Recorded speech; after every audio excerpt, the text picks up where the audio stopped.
We're going to try and raise the tone a little here by singing a nice intellectual song for those 2 or 3 of you in the audience. Right. Who understand these things. Welcome to WatchMojo UK, and today we're looking at the most cerebral and educational Monty Python sketches. I'd like to have an argument, please. Certainly, sir. Have you been here before? No, this is my first time. Before we begin, we publish new content every day, so be sure to subscribe to our channel and ring the bell to get notified about our latest videos. Railway timetables. Oh! Daddy!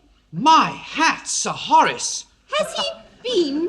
Yes, after breakfast. There were a handful of Agatha Christie parodies in Flying Circus, but this one's our personal favourite. The one where the killer is caught because everybody other than him has an encyclopedic knowledge of England's railway timetables. This unassuming sketch is actually one of the most incisive parodies of British culture anywhere in the Python's oeuvre, mocking our love of trains and deep knowledge of train lines. Anyway, you could always catch the 9:30 tomorrow. It goes via Caterham, Chipstead. Oh, the 9:45's even better. Oh, but you'd have to change at Land's Green. Yes, but there's only a 7-minute wait now. Oh, yes, of course. I'd forgotten it was Friday. Younger people may not realise how integral it once was to memorise the timetables because now they're all available on your phone. But with no live updates to see where your train was and if it had been delayed, you just had to know when the trains were going to arrive. I may have had the motive inspector, but I could not have done it.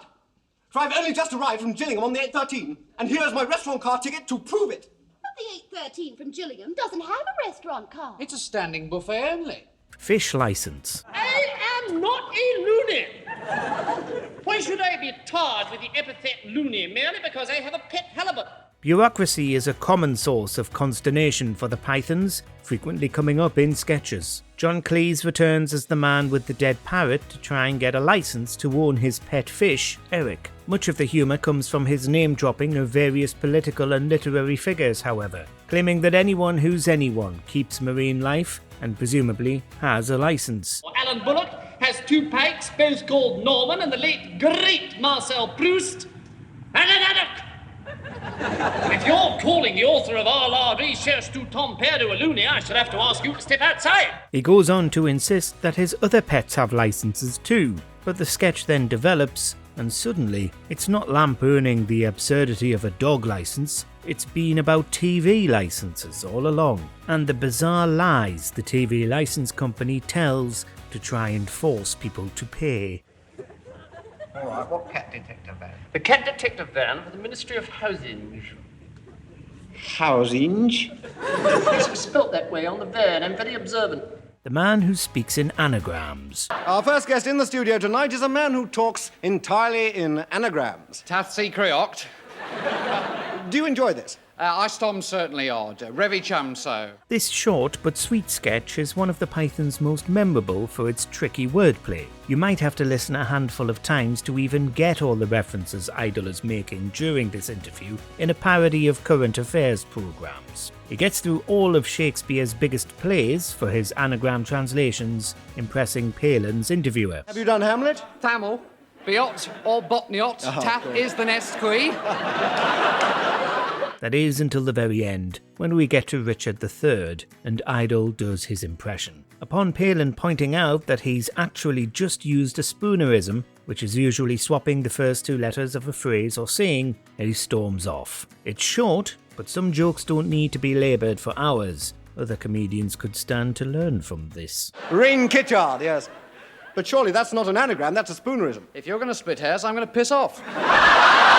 The People's Front of Judea. I think Judy's point of view is very valid, Ray, provided the movement never forgets that it is the unalienable right of every man or woman to rid himself or herself. While selling concessions at the children's matinee, Brian encounters an activist group plotting to free Judea from Roman control. It's a parody of left-wing political groups, which are traditionally marked more by bickering with other left-wing political groups than actually pursuing their main goals, as they care more about their rival Judean liberators than the Romans. Are you the Judean People's Front? F*** off. What? Judean People's Front? Well, the People's Front of Judea. Brian pledges to join them based on his hatred of the tyrannical Romans, but predictably, they want to go after their real enemies, despite the fact that the Romans are the ones trying to kill them. They also regularly lose track of which group they are and which group they hate. And the People's Front of Judea. Yes. Splitters! The People's Front of Judea. Splitters! We're the People's Front of Judea. Oh. I thought we were the Popular Front. Mr. Hilter. And over here is Mr. Hilter. Good afternoon. Who do you think you are kidding, Mr. Hilter? Sometimes you get through nearly an entire Python sketch before it becomes clear what it's actually been about this whole time. And the North Minehead by-election is one of those. A parody of a real-life by-election from 1938, which was almost entirely fought on the candidates' views on Chamberlain's policy of appeasement. What the sketch is actually getting at is the ease by which fascists can be openly fascist with minimal objection. No, you've got the wrong map there. This is Stalingrad. You want the Ilfracombe and Barnstable section. Despite the high-ranking Nazis clearly being high-ranking Nazis, everybody remains polite, giving them the benefit of the doubt. Even when Hilter gives a speech for national Bolshevism, people just stand around and let it happen.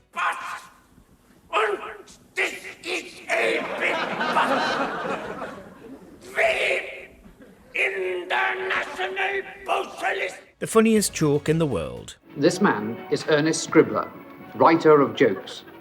In a few moments, he will have written the funniest joke in the world, and as a consequence, he will die laughing. To think, this classic debuted in the first ever episode of Flying Circus. In a sketch that escalates and escalates, we're again looking at the Second World War, as the Allies look to employ a new secret weapon in the fight against Jerry.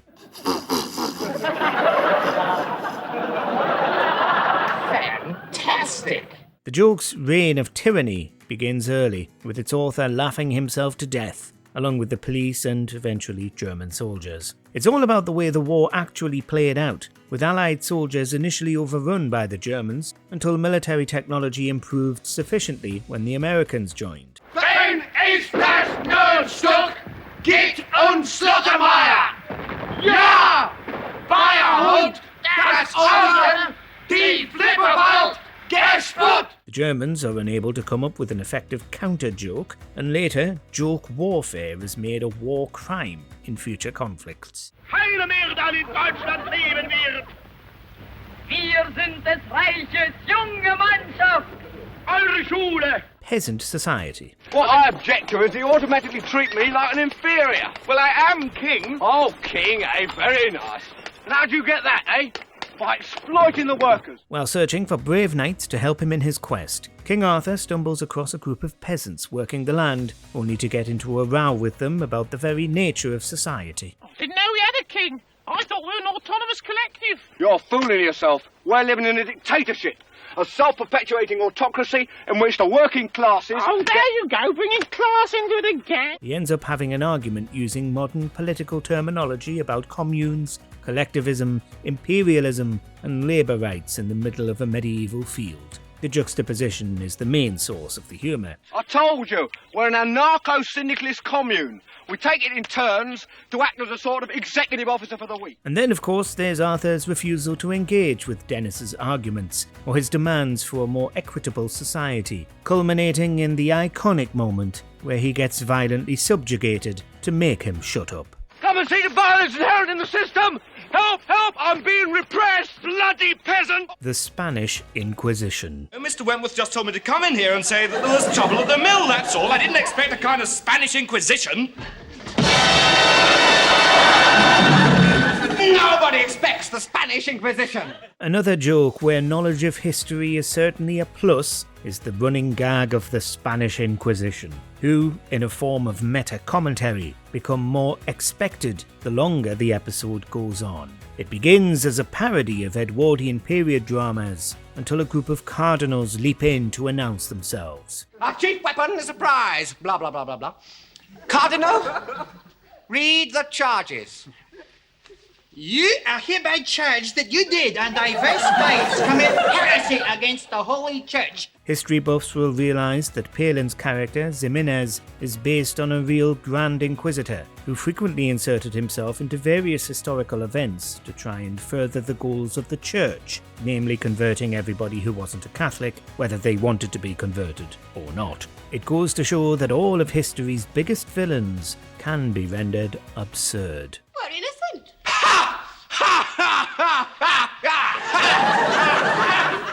We'll soon change your mind about that. Bruce's Philosophers Song. Is your name not Bruce then? No, it's Michael. That's going to cause a little confusion. Yeah. What if we call you Bruce, just to keep it clear? Terry Jones is the befuddled English transplant sent to an Australian university to get to grips with its philosophy department, only to encounter an onslaught of stereotypes. We're all philosophy professors from the University of Woolloomooloo, Australia. It's the kind of ribbing the Australians love, with the university professors all called Bruce and dressed like they live in the bush. But this sketch gained new popularity when, for the live shows, Eric Idle wrote an accompanying song which goes through various philosophers as quickly as possible, accusing them all of being drunks. Immanuel Kant was a real pissant who was very rarely stable. Heidegger was a boozy beggar who could drink you under the table. If you don't have a background in philosophy or didn't go to Oxbridge, you might not even recognise some of the names they produce. And Wittgenstein was a beery swine who was just as sloshed as Schlegel. Argument Clinic. Is this the right room for an argument? I've told you once. No, you haven't. Yes, I have. When? Just now. No, you didn't. Yes, I did. Easily one of the Python's most cerebral sketches of all time is the Argument Clinic, where Michael Palin turns up to have an argument with John Cleese. After struggling to find the right room, he eventually settles in for a good debate with Cleese about whatever topic he chooses, only to be thwarted by Cleese's character offering simple contradictions. No, this isn't an argument. Yes, it is. No, it isn't. It's just contradiction. No, it isn't. Yes, it is. It is not. It is! Palin is deeply disappointed, and they begin arguing about the nature of arguing. Just when it's getting good, Cleese claims that his time is up and goads him into playing again, only to revert to the mindless contradictions. An argument is a connected series of statements to establish a definite proposition. No, it isn't. Yes, it is. It isn't just contradiction. Look. Wordplay is, again, key here, and it's a perfect example of the Pythons getting superb comedy from a small idea. Well, if I didn't pay, why are you arguing? Gotcha. No, you haven't. Is that? If you're arguing, I must have paid. Not necessarily. I could be arguing in my spare time. Let us know in the comments whether there are any Monty Python sketches you've had to read a book to understand. Listen, strange women lying in ponds distributing swords is no basis for a system of government.